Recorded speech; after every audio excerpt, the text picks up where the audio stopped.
বন্ধুরা, আমি অনুপমা। আমার কোনো ছেলে নেই, আছে 2টা মেয়ে। বড় মেয়েটাকে বিয়ে দিয়েছি।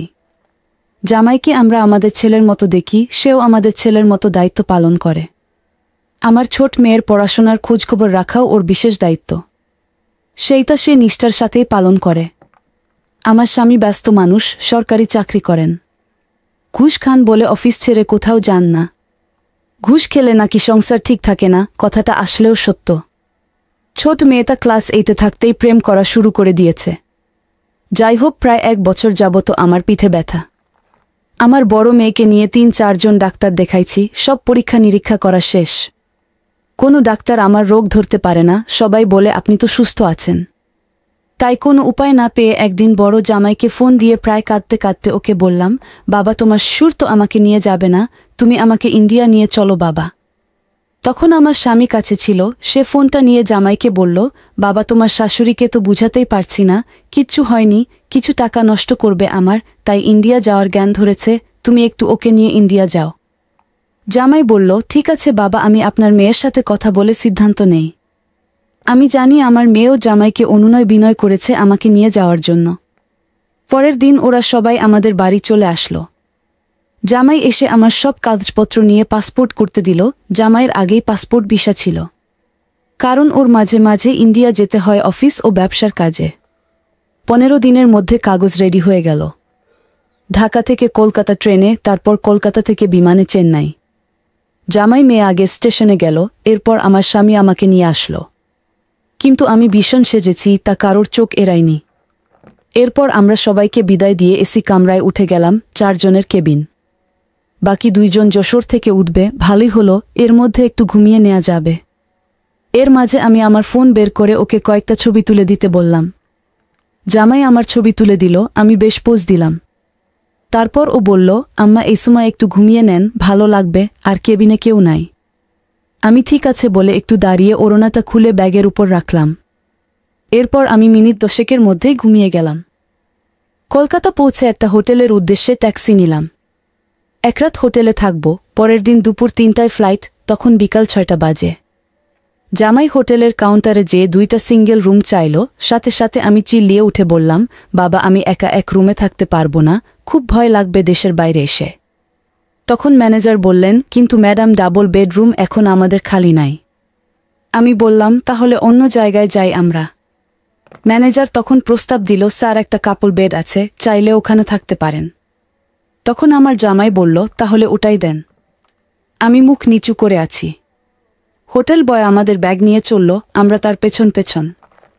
রুমে গিয়ে এসি ছেড়ে জামাই টিভি ছেড়ে মেঝেতে পা রেখে বিছানায় একটু টান হলো, আর আমি কাপড় বের করছিলাম ব্যাগ থেকে।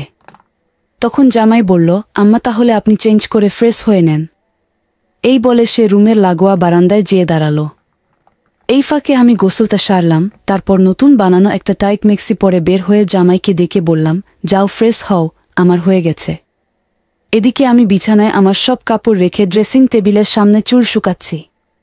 একটু পরে জামাই এসে আমাকে বলল, আম্মা, আজকে বুঝলাম আপনার মেয়ের বিছানায় কাপড় রাখার অভ্যাস কই থেকে আসছে। আমিও ফান বুঝতে পেরে একটু হেসে দিলাম ওর দিকে তাকিয়ে। ও কথাটা বলেই আমার কাপড়গুলো হাতে তুলে নিল। আমি তা দেখে ওকে বললাম, না না, আমি নিচ্ছি। আমি বললাম, কিন্তু উঠলাম না। তারপর ও আমার সব কাপড় আলনায় রেখে দিল, আর আমাকে বলল, আম্মা, খাবার খেতে যেতে হবে। আমি বললাম, হ্যাঁ চলো। তারপর আমরা খাওয়া দাওয়া সেরে রুমে আসলাম। এরপর আমি জামাই এর কাছে রাতের কলকাতা ঘুরে দেখার আবদার করলাম। তখন রাত 8টা বাজে। জামাই বলল, এখন আর যাওয়ার দরকার নাই, ফেরার পথে এখানে 2 দিন থেকে যাব, চলেন আশেপাশে একটু হাঁটাহাঁটি করি।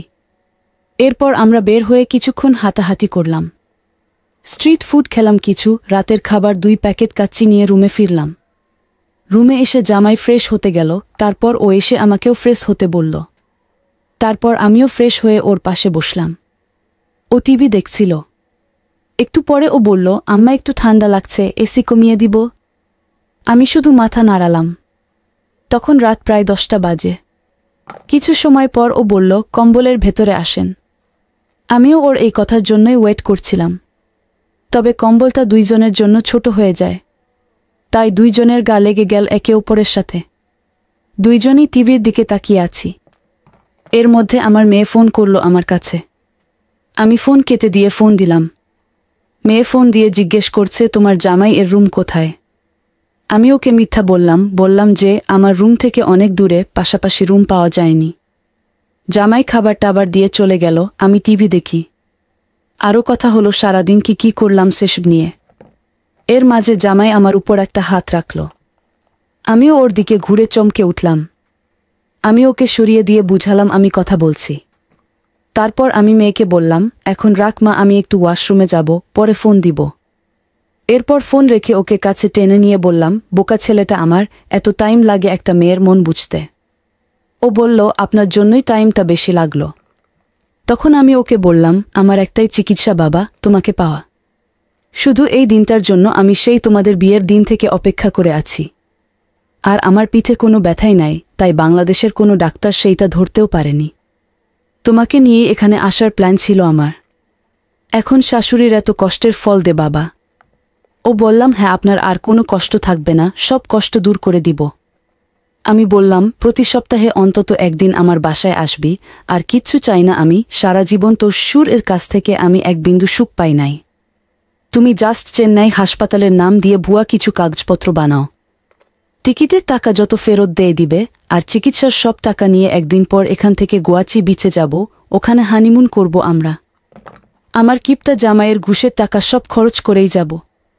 আর হ্যাঁ, কাগজপত্র এমনভাবে বানাবা যেন 2-3 মাস পরে আবার আমি আর তুমি আসতে পারি। চেক আপ করার জন্য অপশন রাখবা। তারপর আমরা ঘুমিয়ে গেলাম ওইভাবেই। এরপর আমরা পুরো দমে হানিমুন করে বাড়ি ফিরলাম।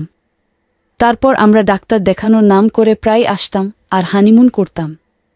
আমাদের এভাবেই চলতে থাকলো।